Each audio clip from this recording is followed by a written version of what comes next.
Alhamdulillah nahmaduhu wa nasta'inuhu wa nastaghfiruhu wa nastahdihi wa na'udzu billahi min syururi anfusina wa min sayyiati a'malina may yahdihillahu fala mudilla lahu wa may yudlil fala hadiya lahu wa asyhadu an la ilaha illallah wahdahu la syarika lahu wa asyhadu anna Muhammadan 'abduhu wa rasuluhu wa safiyuhu min khalqihi بلغ الرسالة وأدى الأمانة ونصح الأمة وجاهد في الله حق جهاده حتى تركنا على المحجة البيضاء ليلها كنهارها لا يزيغ عنها إلا هالك وصلى الله عليه وعلى آله وأصحابه وسلم تسليما كثيرا يا أيها الذين آمنوا اتقوا الله حق تقاته ولا تموتن إلا وأنتم مسلمون يا أيها الناس اتقوا ربكم الذي خلقكم من نفس واحدة وخلق منها زوجها وبث منهما رجالا كثيرا ونساء واتقوا الله الذي تساءلون به والأرحم إن الله كان عليكم رقيبا يا أيها الذين آمنوا اتقوا الله وقولوا قولا سديدا يصلح لكم أعمالكم ويغفر لكم ذنوبكم ومن يطع الله والرسول فقد فاز فوزا عظيما أما بعد فيا عباد الله أوصيني وإياكم بتقوى الله وطاعته فقد فاز المتقون. Jamaah sidang Jumat yang dirahmati Allah Subhanahu wa taala, betapa penting persatuan bagi kaum muslimin, sehingga Allah Subhanahu wa taala di dalam syariat-syariat Islam mensyariatkan ibadah-ibadah yang dengannya kita berkumpul dan bersatu.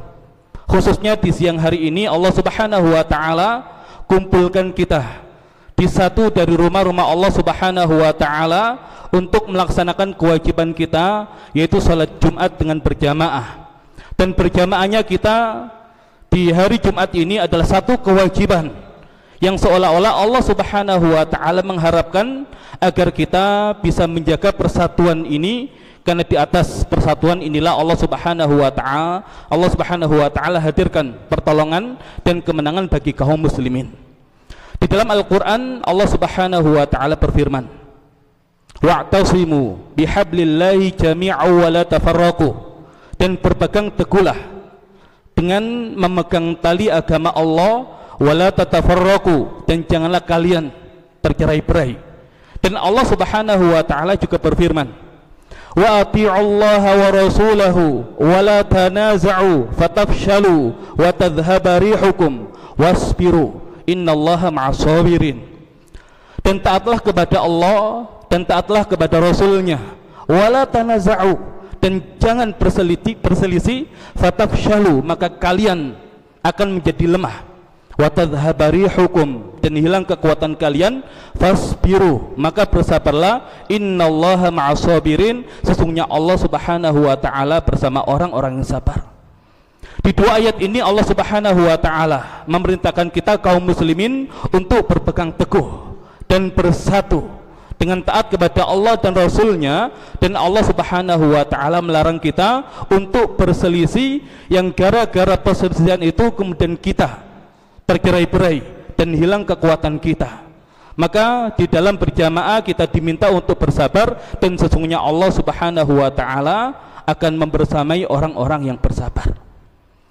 Bayangkan di hari ini kita dapati kaum muslimin hanya gara-gara permasalahan yang kecil, hanya disebabkan permasalahan furu'iyah, terkadang menjadi bahan pertentangan dan kemudian perselisihan, dan akhirnya kaum muslimin tercerai-berai disebabkan permasalahan-permasalahan yang seharusnya kita tidak tercerai-berai.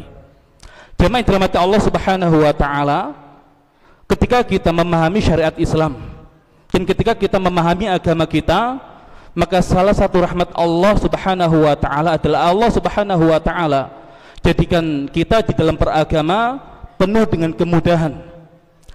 Bayangkan ketika umat Islam tidak ada kemudahan di dalam beragama, hanya ada satu pendapat saja, maka betapa sulitnya kita di dalam menjalankan agama kita. Maka Khalifah Umar bin Abdul Aziz, beliau begitu senang ketika mendapati generasi terbaik, yaitu para sahabat, ketika para sahabat berbeda pendapat.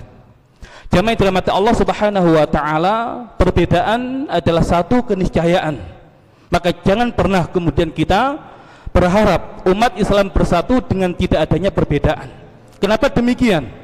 Bahkan malaikat, makhluk yang Allah Subhanahu wa taala jadikan mereka selalu taat kepada Allah Subhanahu wa taala dan tidak pernah bermaksiat kepada Allah Subhanahu wa taala, sebagaimana firman Allah Subhanahu wa taala, la ya'sunallaha ma amarahum wa yaf'aluna ma yu'marun. Mereka tidak pernah bermaksiat kepada Allah Subhanahu wa taala dan menjalankan setiap apa yang diperintahkan kepada mereka. Di dalam hadis sahih, Nabi kita Nabi Muhammad sallallahu alaihi wasallam menceritakan kisah seorang laki-laki yang membunuh 99 orang. Maka muncul keinginan dari orang ini untuk bertaubat. Maka orang ini meminta agar ditunjukkan kepada seorang yang bisa membimbing dia. Maka oleh masyarakat ditunjukkan kepada ahli ibadah, dan dia bertanya kepada ahli ibadah itu apakah dia bisa bertaubat setelah dia membunuh 99 orang. Maka oleh ahli ibadah dikatakan tidak bisa. Maka akhirnya orang ini marah dan dibunuhlah ahli ibadah itu sehingga genap menjadi 100 orang. Kemudian muncul keinginan bertaubat. Maka akhirnya laki-laki ini meminta untuk ditunjukkan kepada seseorang yang bisa membimbing dia. Dan akhirnya ditunjukkanlah dia kepada seorang alim, seorang yang ahli ilmu. Maka ketika dia bertanya kepada ahli ilmu itu, maka jelas rahmat Allah Subhanahu wa taala sangat luas, dan siapapun yang ingin bertaubat kepada Allah Subhanahu wa taala akan diterima oleh Allah Subhanahu wa taala. Lantas ahli ilmu ini memberikan nasihat agar laki-laki itu meninggalkan tempat tinggalnya, karena memang tempat tinggalnya adalah tempat tinggal yang tidak baik untuk berhijrah ke tempat tinggal yang di situ isinya adalah orang-orang soleh. Maka akhirnya laki-laki ini meninggalkan kampungnya menuju tempat yang ditunjukkan oleh seorang ahli ilmu itu. Dan di tengah perjalanan qadarullah, Allah Subhanahu wa taala wafatkan dia. Maka datang dua malaikat, satu malaikat rahmat dan satu malaikat azab. Malaikat rahmat berpendapat orang ini sudah bertaubat, maka dia berhak mendapatkan ampunan dari Allah dan mendapatkan surga dari Allah Subhanahu wa taala. Dan malaikat azab berpendapat laki-laki ini belum sampai ke tempat tujuannya, maka taubatnya belum sempurna, maka dia harus ikut dengan malaikat azab itu untuk mendapatkan siksaan dari Allah Subhanahu wa taala. Dua malaikat sama-sama menjalankan tugas dari Allah Subhanahu wa taala, dan mereka selalu taat kepada Allah Subhanahu wa taala. Ternyata di dalam menjalankan ketaatan kepada Allah mereka berselisih, mereka berbeda pendapat, sampai Allah Subhanahu wa taala mengirim satu malaikat yang lain dalam wujud manusia untuk memberikan solusi dari permasalahan yang dialami oleh dua malaikat itu. Maka malaikat yang ketiga menyarankan agar diukur mana yang lebih dekat, tempat tujuan atau tempat dia berangkat. Kalau dia lebih dekat dengan tempat tujuan, maka dia bersama malaikat rahmat, dan kalau dia lebih dekat dengan tempat keberangkatan, maka dia bersama malaikat azab. Dan qadarullah, Allah Subhanahu wa taala dekatkan jarak dia dengan tempat tujuannya sehingga akhirnya dia dibawa oleh malaikat rahmat. Bayangkan, malaikat makhluk yang paling utama yang tidak mungkin bermaksiat kepada Allah ternyata bisa berbeda pendapat. Dan di dalam Al-Qur'an, para nabi, manusia yang ma'sum, yang tidak pernah berbuat dosa, Allah Subhanahu wa taala ceritakan juga pernah berbeda pendapat di antara mereka. Di dalam surat Al-Anbiya, Allah Subhanahu wa taala mengisahkan kisah Nabi Daud alaihissalam dan Nabi Sulaiman alaihissalam yang berbeda pendapat atas putusan kambing-kambing kaum yang memakan ladang milik orang lain.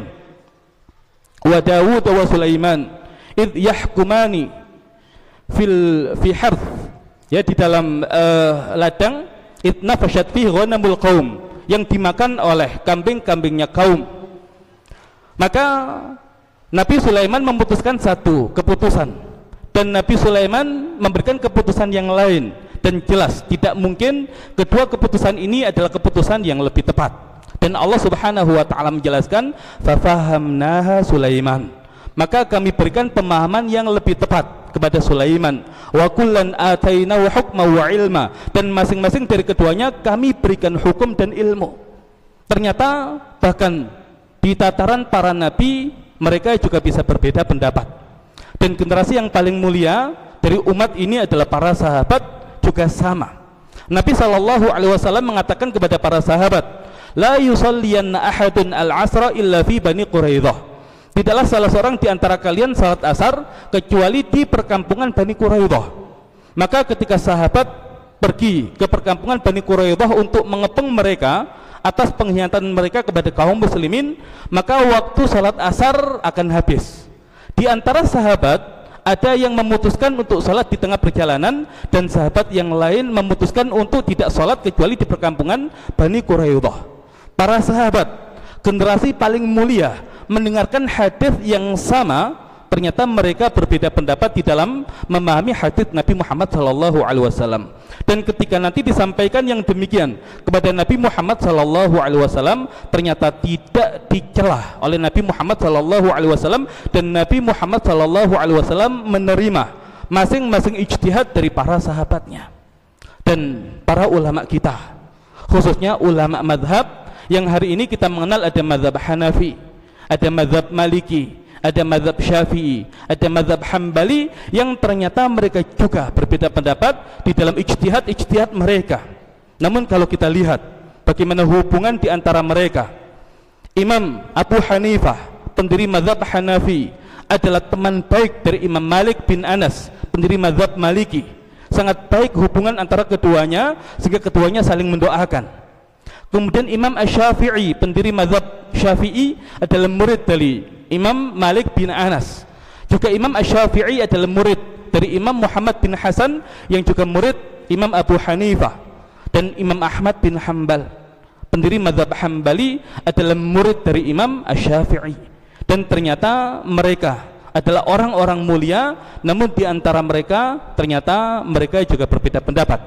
Namun perbedaan pendapat yang terjadi di antara para malaikat, perbedaan yang terjadi di antara para nabi, perbedaan yang terjadi di antara para sahabat Rasulullah SAW, dan perbedaan yang terjadi di antara para ulama kita, ternyata tidak menjadikan mereka berselisih, tidak menjadikan mereka saling tercerai-berai, tidak menjadikan mereka kemudian memusuhi antara satu dengan yang lain sehingga hilang persatuan kaum muslimin. Tidak demikian.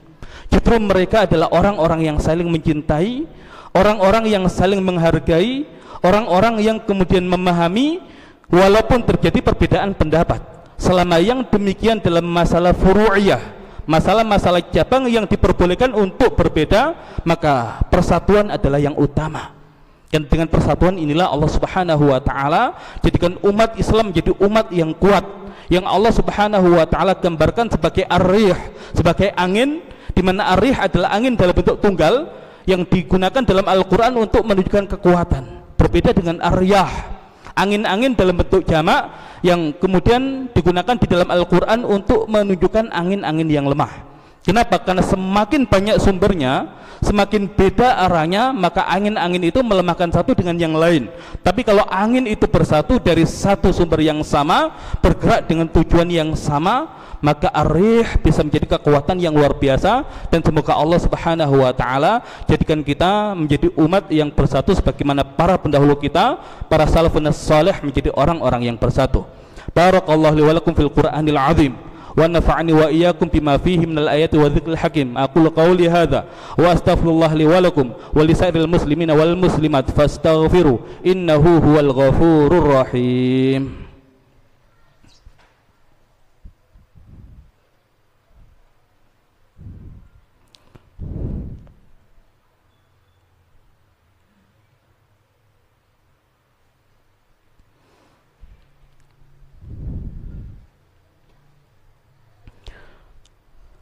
Alhamdulillahi rabbil alamin, wassalatu wassalamu ala asyrafil anbiya'i wal mursalin Muhammadin wa ala alihi wa ashabi ajma'in, amma ba'd.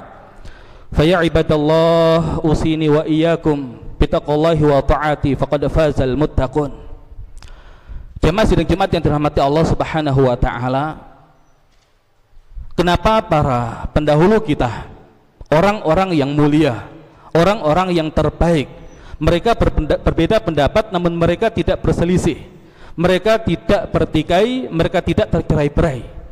Dan di hari ini, kenapa kaum muslimin hanya karena sedikit perbedaan pendapat ternyata berselisih, bertikai dan bercerai-berai? Perbedaan itu terletak pada ilmu. Karena para pendahulu kita adalah orang-orang yang berilmu. Karena mereka adalah orang-orang yang berilmu, maka mereka adalah orang-orang yang bisa bersikap sesuai dengan tuntunan ilmu. Namun hari ini kebanyakan di antara kaum muslimin justru sangat jauh dari ilmu, sehingga mudah untuk diadu antara satu dengan yang lain, sehingga mudah untuk dijadikan berselisih antara satu dengan yang lain, sehingga mudah tercerai-berai, dan di situ hilang kekuatan kaum muslimin.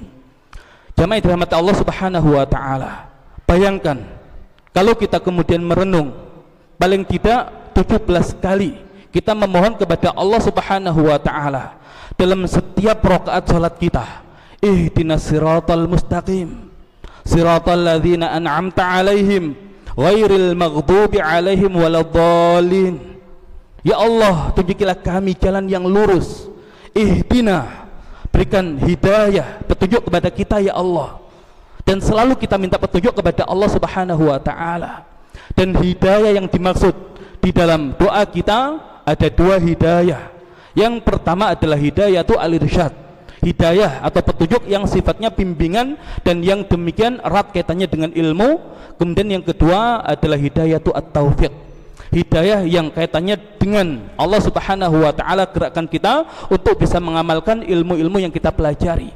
Maka kalau kemudian selama Ramadan kita tingkatkan ibadah kita kepada Allah, kita perbanyak sholat kita kepada Allah, maka semakin banyak permintaan kita kepada Allah agar Allah Subhanahu wa taala berikan kita hidayah. Dan apakah kemudian Allah Subhanahu wa taala mengijabah permintaan kita? Maka jawabannya tergantung pada diri kita. Ketika kita kemudian tergerak untuk bertalabul ilmi, untuk kemudian mengilmui diri kita, dan setelah kita bergerak untuk mengilmui diri kita, kita berusaha untuk mengamalkan apa yang sudah kita pelajari, maka insya Allah kita adalah orang-orang yang Allah Subhanahu wa taala kabulkan ketika meminta ihdinas siratal mustaqim. Tapi kalau kita kemudian menjadi orang-orang yang malas untuk mendatangi majelis-majelis ilmu, orang yang malas untuk bertalabul ilmi, dan kemudian kita tidak ada keinginan untuk beramal karena memang tidak ada ilmu yang kita miliki, maka semoga Allah Subhanahu wa taala jauhkan kita dari orang-orang yang seperti ini, yang selalu meminta kepada Allah Subhanahu wa taala tapi Allah Subhanahu wa taala tidak pernah mengijabah dia. Maka lagi-lagi di momentum yang mulia ini, mari ya kita jadikan diri kita sebagai orang-orang yang Allah Subhanahu wa taala ijabah doanya dengan kita datangi dan ramaikan majelis-majelis ilmu yang ada di masjid-masjid, dan kemudian kita berharap agar Allah Subhanahu wa taala berikan kita taufik untuk bisa mengamalkan ilmu-ilmu yang kita pelajari. Maka dengan itu, maka kaum muslimin akan sulit untuk dijadikan tercerai-berai, akan sulit untuk dipecah belah, dan yang ada adalah persatuan. Dan dengan persatuan itu Allah Subhanahu wa taala akan bersamai kaum muslimin, yang dengan itu Allah Subhanahu wa taala akan hadirkan kembali kebangkitan Islam dan kaum muslimin. Dan semoga kita termasuk orang-orang yang Allah Subhanahu wa taala pilih sebagai orang-orang yang menghadirkan kembali kebangkitan Islam. Innallaha wa malaikatahu yusholluna 'alan nabi ya ayyuhalladzina amanu sallu 'alaihi wa sallimu taslima. Allahumma salli 'ala Muhammad wa 'ala ali Muhammad kama shallaita 'ala Ibrahim wa 'ala ali Ibrahim wa barik 'ala Muhammad wa 'ala ali Muhammad kama barakta 'ala Ibrahim wa 'ala ali Ibrahim fil 'alamin innaka Hamidum Majid. Allahumma ighfir lil muslimina wal muslimat wal mu'minina wal mu'minat al ahya'i minhum wal amwat innaka sami'un qaribun mujibud da'wat ya qadiyal hajat. Allahumma ati nufusana taqwaha wa zakkiha anta khairu man zakkaha anta waliyuha wa mulaha ya rabbal alamin. Rabbana zalamna anfusana wa illam taghfir lana wa tarhamna lanakunanna minal khasirin. Allahumma annal haqqa haqqan warzuqna ittiba'ah wa annal batila batilan warzuqna ijtinabah. Rabbana atina fid dunya hasanah wa fil akhirati hasanah wa qina adzabannar.